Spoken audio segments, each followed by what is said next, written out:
दिल्ली में एक और घोटाला, पहले दारू और अब दवा, मतलब दवा दारू दोनों का घोटाला। घोटालों की प्रदेश बनी दिल्ली इन दिनों एक बार फिर चर्चा में है। दिल्ली की सत्ताधारी आम आदमी पार्टी पर सवालों के बौछार होने शुरू हो गए। जांच की आंच में फंस गए हैं प्रदेश के मुखिया अरविंद केजरीवाल। अब सतर्कता निदेशालय ने गृह मंत्रालय को दिल्ली के सरकारी अस्पतालों और मोहल्ला क्लिनिकों में नकली दवाओं की आपूर्ति की सीबीआई जांच की सिफारिश कर केजरीवाल को भारी टेंशन दे दिया। फाइल के साथ गृह मंत्रालय को लिखे गए एक पत्र में सतर्कता निदेशालय ने कहा है कि नकली दवाओं की आपूर्ति की गंभीरता और उद्देश्यों को समझते हुए इस मामले से पर्दा उठाने की जरूरत है। निदेशालय ने कहा है कि इस तरह की नकली दवाओं की आपूर्ति के लिए कोई भी कार्रवाई केंद्रीय खरीद एजेंसी तक सीमित नहीं होनी चाहिए और पूरी आपूर्ति श्रृंखला की जांच करने की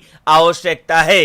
इस मुद्दे पर सतर्कता निदेशालय द्वारा प्रस्तुत एक रिपोर्ट पर अपने विचार रखते हुए उपराज्यपाल वीके सक्सेना ने दिल्ली सरकार द्वारा संचालित अस्पतालों में कुछ जीवन रक्षक दवाओं सहित गैर मानक दवाओं की खरीद और आपूर्ति की सीबीआई जांच की सिफारिश की थी। डीओवी ने अपने प्रस्ताव में उल्लेख किया था कि ये दवाएं दिल्ली सरकार के स्वास्थ्य और परिवार कल्याण विभाग के तहत केंद्रीय खरीद एजेंसी द्वारा खरीदी गई थी और विभिन्न सरकारी अस्पतालों को आपूर्ति की गई थी। बता दें कि एलजीवी के सक्सेना द्वारा दिल्ली की आप सरकार के अस्पतालों और मोहल्ला क्लिनिकों में नकली दवाओं का मामला सीबीआई को सौंपने की अनुमति के बाद आरडीएल में मिर्गी की एक और दवा का सोडियम वेलपोरेट का नमूना फेल हो गया था। इसे मिलाकर अब तक कुल 6 दवाएं नकली निकल चुकी है। बता दें कि नमूनों की रिपोर्ट 24 अक्टूबर को आई थी। रिपोर्ट में फेल हुई दवाओं के एक दिन बाद ही 26 अक्टूबर को इनके उपयोग पर रोक लगा दी गई। सतर्कता निदेशालय ने रिपोर्ट में बताया कि जांच में फेल आने वाली दवाइयों को 4 एजेंसियां अस्पताल में आपूर्ति करती थी। इसमें सतर्कता अधिकारी मोटा खेल मान रहे हैं। ब्यूरो रिपोर्ट, न्यूज़ चौक। आम आदमी पार्टी के राज्यसभा सांसद संजय सिंह की हवा निकल चुकी है। पहले से ही सांसद साहब जेल की रोटी खा रहे हैं, लेकिन लगता है कि संजय सिंह को जेल में लंबा रहना होगा। अब सांसद साहब एक दूसरे मामले में फंसते जा रहे हैं। दरअसल संजय सिंह जब बाहर थे तो पीएम मोदी पर आए दिन उलूल जुलूल बयान देते रहते थे। इसी मामले को लेकर अहमदाबाद की एक मेट्रोपॉलिटन अदालत ने प्रधानमंत्री नरेंद्र मोदी की शैक्षणिक डिग्री के संबंध में की गई टिप्पणी को लेकर मानहानि मामले में जेल में बंद आप नेता और राज्यसभा सांसद संजय सिंह के खिलाफ पेशी वारंट जारी किया। कोर्ट ने संजय सिंह के खिलाफ पेशी वारंट तब जारी किया जब उनके वकील ने अदालत को बताया कि उन्हें अपने मुवक्किल से कोई निर्देश नहीं मिला, क्योंकि संजय सिंह दिल्ली की तिहाड़ जेल में हैं। सिंह को दिल्ली में आबकारी घोटाले से संबंधित धन शोधन मामले में 5 अक्टूबर को गिरफ्तार किया गया था। पेशी वारंट के माध्यम से कोर्ट ने संजय सिंह को तिहाड़ जेल से हिरासत में लेने और 11 जनवरी को अदालत के सामने पेश करने का निर्देश दिया। उस दिन अदालत मामले में आगे की सुनवाई करेगी।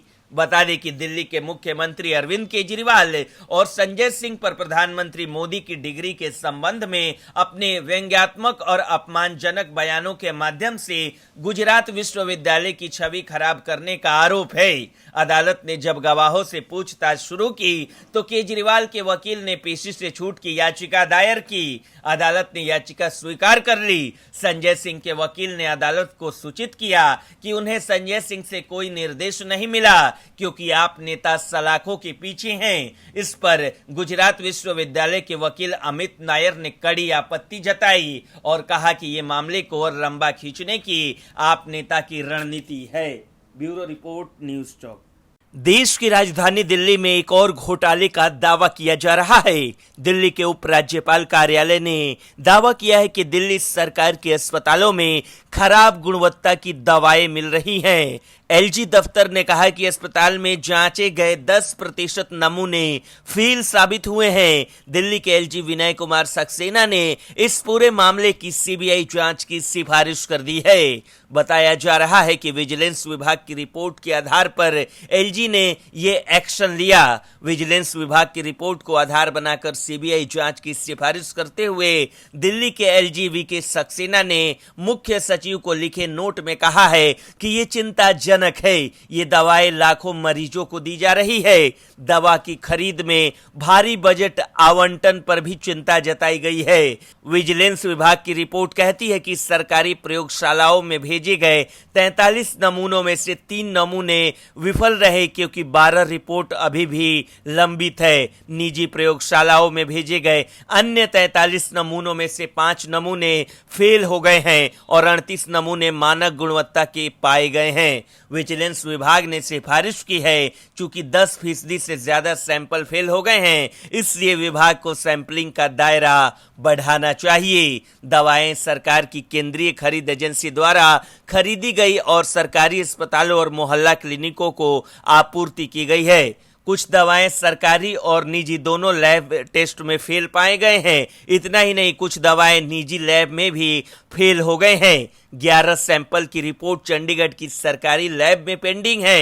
रिपोर्ट का निष्कर्ष है कि जो दवाएं फेल हो गई हैं वे मानक गुणवत्ता की नहीं है। ऐसे में अब अगर दवा घोटाले की जांच भी सीबीआई करती है और आने वाले दिनों में कुछ बड़ा घोटाला सामने निकल कर आता है, तो ये केजरीवाल सरकार के लिए 2024 लोकसभा चुनाव के पहले खतरे की घंटी होगी। ब्यूरो रिपोर्ट, न्यूज़ चौक। देश भर में भ्रष्टाचार और मनी लॉन्ड्रिंग के मामले पर कार्रवाई कर रही ईडी की समन की 2 राज्यों के मुख्यमंत्री और 1 राज्य के उप मुख्यमंत्री लगातार अनदेखी कर रहे हैं। इसमें सबसे बड़ा नाम दिल्ली के सीएम अरविंद केजरीवाल का है। उसके बाद हेमंत सोरेन और तेजस्वी यादव शामिल हैं। ऐसे में अब ईडी बड़ी कार्रवाई की तैयारी कर रहा है। झारखंड के मुख्यमंत्री हेमंत सोरेन ईडी के 6 समन के बाद भी जवाब देने के लिए पूछताछ के लिए उपस्थित नहीं हुए हैं। रांची में जमीन घोटाला मामले में पूछताछ के लिए ईडी ने उन्हें पूरे परिवार की संपत्ति के विवरण के साथ आने को कहा। इस मामले में हेमंत सोरेन ने ईडी के अधिकार को पहले सुप्रीम कोर्ट में और बाद में सुप्रीम कोर्ट के निर्देश पर झारखंड हाई कोर्ट में चुनौती दी। हालांकि यहां उन्हें राहत नहीं मिली। झारखंड हाई कोर्ट ने कहा कि ईडी को समन भेजकर पूछताछ करने का अधिकार है, इसलिए उसके अधिकार को चुनौती नहीं दी जा सकती। इसके बाद भी हेमंत सोरेन पूछताछ के लिए ईडी के समक्ष उपस्थित नहीं हुए हैं। उधर सीएम सोरेन के अलावा दिल्ली के मुख्यमंत्री अरविंद केजरीवाल भी शराब घोटाला मामले में ईडी की ओर से 3 बार समन भेजे जाने के बाद भी पूछताछ के लिए नहीं पहुंचे। ऐसे ही बिहार के उप मुख्यमंत्री तेजस्वी यादव को भी लैंड फॉर जॉब घोटाले में ईडी ने दूसरी बार समन भेजकर 5 जनवरी को पूछताछ के लिए बुलाया है। पहले समन पर 22 दिसंबर को वो भी नहीं पहुंचे। इन तीनों राजनेताओं के मामले में, खासकर हेमंत और केजरीवाल के मामले में लगातार ये सवाल उठ रहा है कि अगर आगे भी ये राजनेता समन भेजने पर नहीं पहुंचे तो ईडी का अगला कदम क्या होगा। बता दें कि पीएमएलए की धारा 19 के तहत ईडी को यह अधिकार है कि लगातार 3 बार समन के बाद भी अगर कोई आरोपी पूछताछ के लिए उपस्थित नहीं होता है तो ईडी उसे गिरफ्तार कर सकती है, लेकिन उसके पास गिरफ्तारी के लिए पुख्ता आधार होने चाहिए। ब्यूरो रिपोर्ट, न्यूज़ चौक।